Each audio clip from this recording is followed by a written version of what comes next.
Hey everyone, it's Morgan Yates, and today I'm back with a cooking video, which I have not done in quite a long time. Today I thought it'd be fun to share some of my favorite summer recipes that I've been cooking lately. These are especially more of like dinner recipes. We have one kind of like a breakfast or like lunchy snack item. Today I'm going to be showing you how to make a really yummy peach burrata toast that I've been making lately for breakfast in place of my normal avocado toast. And I have a few dinner recipes, starting out with a Mediterranean inspired grain bowl with a lot of veggies and a little whipped feta going on there. I have a summery pesto pasta that's topped with burrata that's really good. And then lastly, I have a really delicious salmon recipe. This is the only way I cook salmon anymore. It's like a one sheet pan dinner. So you just put everything in the oven and walk away and have your complete dinner. So there's some baby potatoes and some Parmesan asparagus with that also. And the salmon's just cooked with some fresh herbs and like some honey citrusy flavors going on. It's really good. All these are really delicious. I wouldn't say these recipes are like the quickest. If you want something that's a little bit easier or quicker to cook, I'm gonna have some of my old like easy one person meal videos linked below.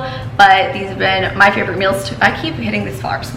I think all these meals are worth the effort, and hopefully you don't think they're too complicated. So yeah, if this is the first video you're seeing of mine, I would love if you would subscribe, as well as if you want to click the little notification bell. That helps out my channel a lot and it would mean a lot to me. And lastly, please tag me on Instagram if you cook any of these, because I would love to see you guys recreate them. I'm just gonna go ahead and hop in. I'm also vlogging again over my vlog channel. Really good meals ahead. Thank you guys so much for watching, and let's just get started. First up, we have our yummy peach burrata toast, and what you're gonna need for this, all my groceries in this video are from Trader Joe's. If you don't have a Trader Joe's or you don't shop there, I'm sure you can get similar products. So what you're gonna need for this is your favorite bread. I always prefer sourdough, one fresh peach, burrata, mint, basil, arugula. Then we're gonna top it with some pepper and a balsamic glaze. So this recipe takes really no time at all. This is like a 3-4 minute breakfast. Just requires toasting up your bread, cutting up your peach. I'm trying to cut it into these cute little slices, and I can't seem to ever find a good way to do that. So if you know the life hack to cutting peaches, because I normally just bite into them, let me know. But when my bread is toasting up, I just go through and pick off a few pieces of mint. I don't want to like finely chop those, but I don't want an entire mint leaf in a bite, so I cut them up slightly, and then I do the same thing with my basil. I end up using half of a little like piece of burrata per piece of bread, and I just cut it up like that so I can disperse it more evenly. And then I just pile on my mint, basil, and then top it with arugula. That's optional. If you don't like it, some of these herbs, that's optional as well. But I just try to pack in some greens there. I think the mint is key here to the flavor profile going on, so I do recommend that. And then I just top it off with my peaches packed in there, crack some pepper on top, and give it a little swirl of this balsamic glaze. And there you have it. It is overflowing. It's delicious. You can't even see the burrata. It's way under there, but all these flavors combined just taste like summer to me. Again, I've just been swapping this out for my morning avocado toast for breakfast. Next up, we are making these delicious Mediterranean inspired bowls. I think this is just such a summery dinner. It's very healthy. As you can see, you need quite a few ingredients. Apparently my brain wasn't working. Ignore the Brussels sprouts in this. I don't know why that's there. For this, you're gonna need pita bread of your choice, some za'atar seasoning. I think that's it. I don't know how to say that. That we're gonna put on the pita bread and bake it up. Fresh cauliflower, a grain of your choice. I'm using quinoa. You could use rice if you wanted to. This herb tahini sauce that we're gonna be putting on the cauliflower. Ignore the Brussels sprouts. We're gonna need a fresh cucumber, these sun-dried tomatoes from Trader Joe's, and then their grilled artichokes. And then for our whipped feta, we're gonna need a little container of feta, one individual serving of Greek yogurt. I'm using the non-fat kind, a whole lemon, and then garlic. So we're gonna be cooking all of this except for the quinoa just in the oven on 2 baking sheets. So first up, I am cutting up my cauliflower. I want these to be in bite-sized pieces. I'm not a big stem gal on broccoli or cauliflower, so I'm kind of cutting some of those off. And then I'm pouring all of that into a mixing bowl, where I'm then gonna scoop in a pretty hefty amount of this herbed tahini. I'm not seasoning this in any other way. I'm just adding a couple heaping spoonfuls of that, and then I stir it around until it is all evenly coated. And then from there, I'm gonna line a baking sheet with some parchment paper and then spread out the cauliflower. And then also on that baking sheet, I'm gonna add the artichokes and the sun-dried tomatoes. I don't like just pouring these on there because there is so much like oil and liquid in there. A lesson I learned from cooking all of this on this one sheet is that maybe it would be better to cook the cauliflower on one and then the sun-dried tomatoes and the artichokes on another, because even while trying to like pull out these individual pieces without dumping all the oil onto the sheet, when it was in the oven, they did release a lot more oils, and then it kind of got everywhere, and the cauliflower wasn't as crispy as it was the first time I made this. Not crispy, but just, I don't know. I like a little roasted feel, and I feel like it just stayed kind of soft because it was kind of bathing in the oil a little. So maybe you actually put those on different baking sheets if you'd like. It was good either way, so you don't have to. But I used the whole container of artichokes, about half the container of sun-dried tomatoes, and then on my other baking sheet, I am adding my pita. This makes 4 servings.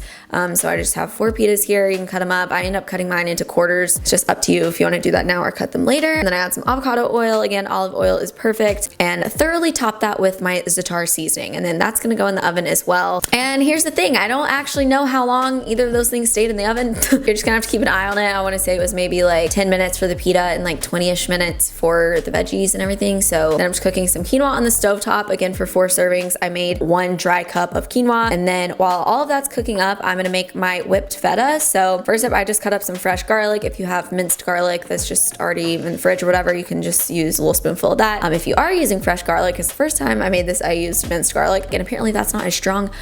So I used too much garlic in this occasion. Do not use how much garlic I'm putting in there. But into your blender, you're going to put the entire container of feta, the entire individual serving of Greek yogurt, the juice from an entire lemon. I couldn't find my little lemon squeezer, but you're going to use a whole lemon, and then add in your garlic and a tiny bit of water if you need a little bit of help with getting it to all blend. So it ends up looking nice and smooth like that. Cut up some cucumber. I got some whole slices so I could dip it in the whipped feta, and also cubed up some to kind of mix in with the rest of the bowl. And then to plate it, I kind of just put it in my bowl in sections. We got the quinoa, we got the cauliflower, the artichokes, the sun-dried tomatoes, 4 little pita quarters, some cucumbers, and then a healthy serving of the whipped feta that is so good. And then to eat it, I just kind of mix it all around, and it tastes really good, but it doesn't look as cute, so I didn't include that. And yeah, just a lot of bold Mediterranean summery flavors going on. This is a new addition into my dinner mix, and I'm gonna keep making it this summer.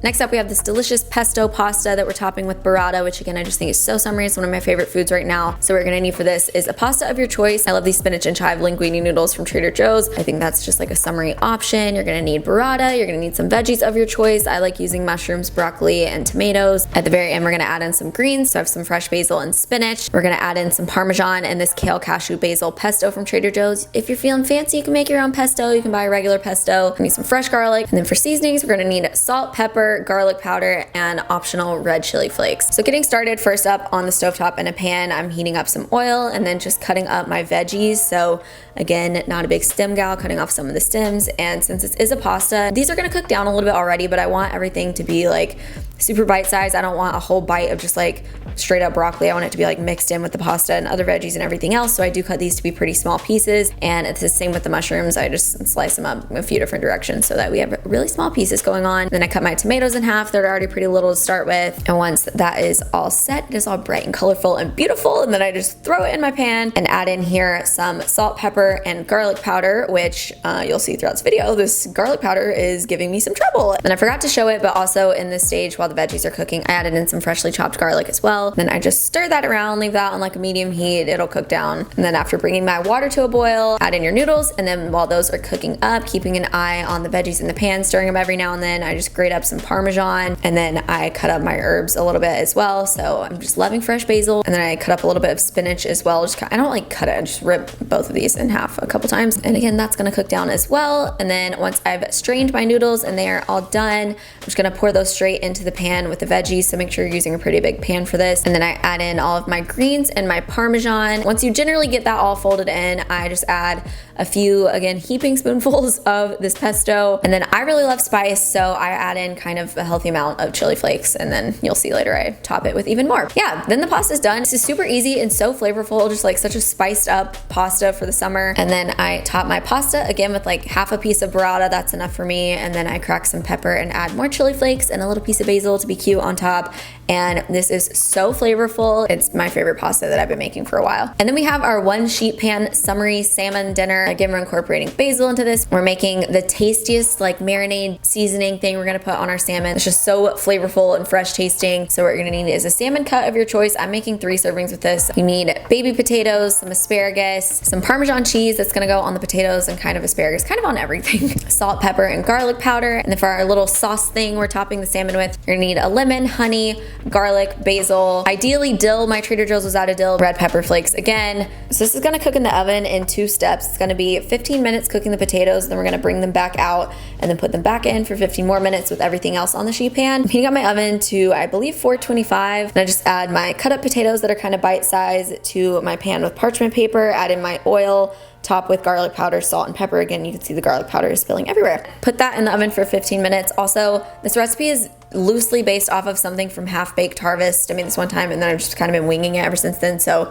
huge shout out for her for the one sheet pan inspo. So while that's cooking, I am mixing up what I'm gonna top my salmon with. So I add some olive oil. Again, I just kind of wing the amounts of all of this. I did 2 capfuls amount there. I think I should have done a third. I would do 1 per like piece of salmon, I guess. And then you're gonna need the zest of 1 lemon, a little bit of honey, probably like a tablespoon. I really think you can't have enough garlic here. You're gonna chop up some fresh garlic, and then you're gonna add in a little bit of cayenne, salt, and pepper. And this time, finely chop up some fresh basil, and again, your dill. Also add in some red chili flakes here. So the flavors in all of this are so good. It's really the best tasting salmon I've ever had, so I highly recommend it. And then I'm gonna grate up some Parmesan that's gonna go on the potatoes and asparagus again. And then I just cut off altogether the base of the asparagus. And once the 15 minutes are up, I'm gonna give my potatoes a little toss and then scoot them over to the side. By the end, these are gonna be so crispy and just delicious. And then I cut up my salmon into how many pieces I want and just layer that anywhere. And then top it with my herb mixture. The more the merrier of this. Again, it is so good, and I just spread it out all over. And then I top each piece with a couple of lemon slices that once it cooks, they're just gonna add even more flavor to the salmon. It is so, so good. And then I squeeze in my asparagus where I can, and then top everything with the Parmesan and put that back in the oven for 15 more minutes. I just plate everything up. Again, this is so easy. It is so flavorful. Everything in this is delicious,